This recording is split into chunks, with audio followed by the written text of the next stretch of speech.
Судбината на човекот го определува карактерот.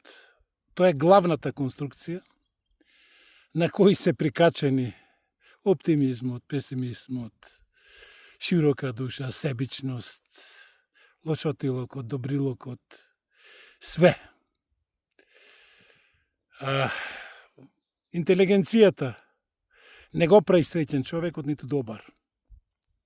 Во историјата имало многу способни, многу капацитетни луѓе, арно ама направиле колку поинтелигентни, колку поспособни, толку поголемо лошо за себе и за околината.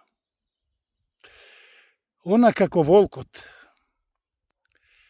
тој влакното го менува, ама карактерот не. Исто е човекот.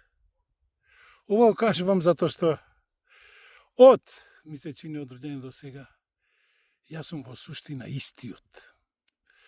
Со поќе знаење, со поќе искуство, ама ми се чини минимално може да влијае на мојот ден.